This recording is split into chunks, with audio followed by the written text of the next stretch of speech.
अस्सलाम वालेकुम, मेरा नाम शाहीन है और आज हम बात करेंगे कि मैंने अपना पीसीओएस कैसे ठीक किया। पीसीओएस ठीक होने में या पीसीओडी हार्मोन इम्बैलेंस से कितना टाइम लगता है और इसके लिए हमें अपने लाइफ़स्टाइल में कौन-सी रूटीन अपनाना चाहिए और मैंने ऐसा कौन-सा काम किया जिससे हम मेरा पीसीओएस ठीक हो गया, हार्मोन भी बैलेंस हो गए धीरे-धीरे मेरे रूटीन में आने लगे और मैं डाइट कौन-सी लिया, एक्सरसाइज़ क्या किया, इस टॉपिक पे बात करेंगे। तो देखो, सबसे पहले आपको समझना होगा कि पीसीओएस ठीक होगा या कंट्रोल होगा। तो आप पीसीओडी होता क्या है?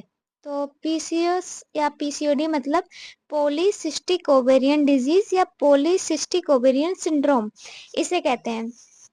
और इन्हें हम 2 टाइप में बाँटते हैं लगभग और एक तो हार्मोन इम्बैलेंस भी होता है। अगर मतलब मान लो किसी का हार्मोन इम्बैलेंस है, तो उसमें भी सेम ही प्रॉब्लम होती है लेकिन उनकी मतलब कंडीशन थोड़ी सीरियस होती है।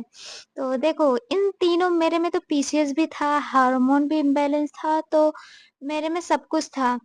तो पीसीओएस ठीक कैसे होगा? तो पीसीओएस कभी ठीक नहीं होता। हाँ, एक मेटाबॉलिज़ मतलब डिज़ीज़ है जिसे ठीक करना इम्पॉसिबल है। कि मैं मेडिकल लाइन से हूँ तो मुझे और भी सारी जानकारी भी थी, तो उसको मैंने अपने रूटीन में फ़ॉलो किया है। तो सबसे पहले तो मुझे पीसीओएस क्यों हुआ था? इसे लाइफ़स्टाइल से डिसऑर्डर से हुआ था। मैंने अपनी डाइट में बहुत चीज़ें उल्टी-सीधी खाई थी और सेकंड मैंने अपनी नींद को प्रॉपर नहीं लिया था।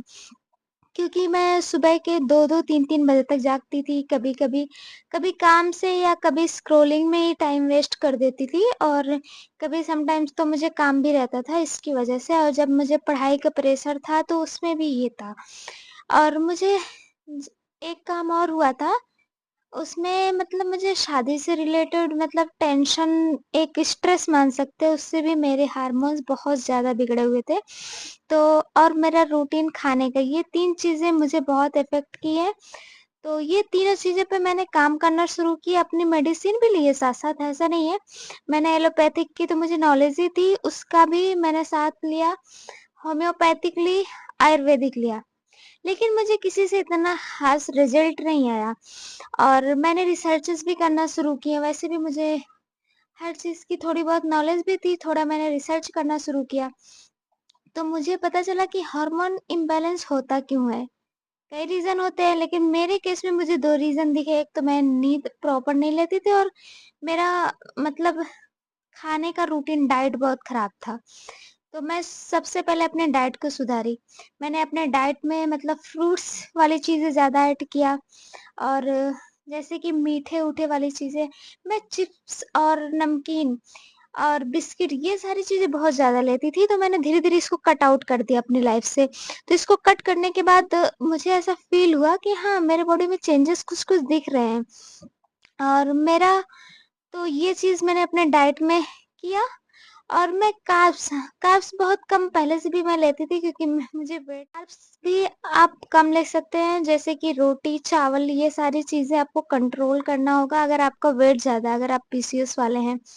और अगर नहीं ज़्यादा हाँ, इसमें बहुत ज़्यादा हैवी ऐसा कोई चीज़ नहीं करना होता और एक चीज़ और कभी भी आपका पीसीओएस या पीसीओडी एक दिन में कंट्रोल नहीं हो सकता। मैंने समथिंग 3 टू 4 टू 5 मंथ में अपना कंट्रोल किया है, क्योंकि मुझे फ़ेब में अल्ट्रासाउंड में आया हुआ था पीसीओएस और आई थिंक जुलाई या अगस्त तक फिर मैंने सेकंड अल्ट्रासाउंड कराया सिर्फ़ चेक करने के लिए, तो उसमें भी मुझे पीसीओएस एकदम नॉर्मल हो चुका था। तो आप मान के चलो मतलब 4, 5, 6 मतलब जिसका जितना सीवियर होता है, मेरा तो बहुत सीवियर था। मेरे केस में मेरे हार्मोन्स बहुत बिगड़े हुए थे। तो ये ठीक हो जाता है, लेकिन हाँ, कंट्रोल हो जाता है, आप इसे अगर कोशिश करेंगे। तो और अपना आपको पानी का इंटेक अच्छा रखना होगा, क्योंकि जो इस चीज़ों में लोगों को इंसुलिन रेजिस्टेंस होता है और डिहाइड्रेशन से भी आपकी बॉडी का जो मेटाबॉलिक रेट होता है, वो स्लो हो जाता है किसी-किसी का, तो आप डिहाइड्रेट कभी नहीं रहेंगे, हमेशा हाइड्रेशन रखेंगे और इंसुलिन रेजिस्टेंस होता है क्योंकि अगर आप उल्टी-सीधी चीज़ें खाते हैं, जैसे चिप्स, पकोड़े या नमकीन, बिस्किट जो कि मैं लेती थी। पिज़्ज़ा, बर्गर मुझे बहुत पसंद था, मैं लेती थी प्रॉपर। लेकिन हाँ, फिर उसके बाद से मैंने अपने मतलब डाइट में बहुत कंट्रोल किया हुआ है। तो ये चीज़ें आपको छोड़नी होगी, जिससे आपका इंसुलिन रेजिस्टेंस है वो धीरे-धीरे कंट्रोल होगा। तो आपका पीसीओएस या पीसीओडी कंट्रोल होना शुरू हो जाएगा। और सेकंड चीज़ मैंने क्या किया, तो मैं एक्सरसाइज़ भी मैंने थोड़ी बहुत की है। तो मैं एक्सरसाइज़ का अपना रूटीन नहीं बना पाती थी, क्योंकि मेरी लाइफ़ बहुत बिज़ी होती थी। तो उसके लिए मैं मतलब नमाज़ तो 5 वक़्त पढ़ती थी। तो हर नमाज़ के बाद मेरी कोशिश यही रहती थी कि हर नमाज़ के बाद, नमाज़ पढ़ने के जस्ट, क्योंकि आप उस टाइम पे फ्री होते हो, एक टाइम निकालते हो अलग से। तो उस टाइम पे मैं सबसे ज़्यादा बटरफ्लाई पोज़, ये मेरा फ़ेवरेट था, इसको मैं करती थी। कोबरा पोज़ और ये 2-3 चाइल्ड पोज़, ये 2-3 पोज़ मैं मतलब बहुत ज़्यादा ध्यान दे के करने लगी थी। और अगर मैं हर नमाज़ के बाद नहीं करती थी, तो सुबह 10 बजे के समथिंग 10-15 मिनट कर लेती थी। ये चीज़ें मैंने किया, क्योंकि बटरफ्लाई पोज़ अगर जब आप करते हो ना, तो उससे आपका ब्लड सर्कुलेशन जो होता है पेल्विक एरिया का, बहुत अच्छा होता है। और देखो, पीसीएस, पीसीओडी है क्या चीज़? हर महीने एक एग्स रिलीज़ होना। लेकिन पीसीएस या पीसीओडी या हार्मोन इम्बैलेंस, इन तीनों केस में ये ऐसा होता है कि वो एग्स बाहर नहीं निकल पाते। उसके अंदर रह जाते हैं, क्योंकि उनका ओव्यूलेशन नहीं होता टाइम पे, उनके हार्मोन्स बिगड़े हुए होते हैं। तो वो जब कलेक्ट होके, सोचो इतनी सी थैली है, उसमें कलेक्ट हो के कोई चीज़ इकट्ठा होगी, तो वो बड़ी हो जाएगी, सूजन आ जाता है उसपे, उसके अंदर बहुत सारे बबल्स जैसे उसमें एग्स पड़े रहेंगे, पुराने जो निकलेंगे। तो इसे हम बोल देते हैं कि ये पीसीएस है, पीसीओडी है, या हार्मोन इम्बैलेंस हो गया, ये सारी चीज़ें से हम बोल देते हैं। तो वही चीज़ें होती हैं जिससे ओवरी पे सूजन, कोई लोग बोलते हैं, कोई सिस्ट नाम लेने से किसी को गठान बता दिया जाता है, तो लोग समझ जाते हैं कि गाँठ है, गाँठ नहीं होती। तो इसको बहुत ईज़िली आप रिड्यूस कर सकते हो। लेकिन हाँ, अगर किसी का सीवियर है, तो वो डॉक्टर से ज़रूर मिलें। या सिर्फ़ पीरियड इर्रेगुलर है, उसको सही करना है, तो आप डाइट और मतलब कुछ एक्सरसाइज़ करके वो कंट्रोल कर सकते हो। तो मैंने इसी तरह किया था। और मैं अपने डाइट में ज़्यादातर कोशिश करती थी कि प्रोटीन वाली चीज़ लूँ। तो मैं एक नॉन वेजिटेरियन हूँ, तो मैं एग्स ले लेती थी। प्लांट बेस्ड प्रोटीन बोलते हैं सब लोग, लेकिन मैं एग्स लेती थी, और प्रोटीन डिब्बा भी मैंने लिया है प्लांट बेस्ड का। अगर आपको चाहिए होगा तो प्लीज़ बताना, मैं टैग कर दूँगी। तो ये सारी चीज़ें मैंने किया, मेरा कंट्रोल हो गया। और हाँ, कभी भी सुन के पैनिक नहीं करना है कि मुझे पीसीएस हो गया या पीसीओडी हो गया, अब क्या करना है? तो मैं भी बहुत पैनिक हुई थी जब मुझे पता चला था फर्स्ट अल्ट्रासाउंड में कि मुझे पीसीएस या पीसीओडी है। तो मतलब पीसीएस है, तो मैं बहुत ज़्यादा शॉक में चली गई थी।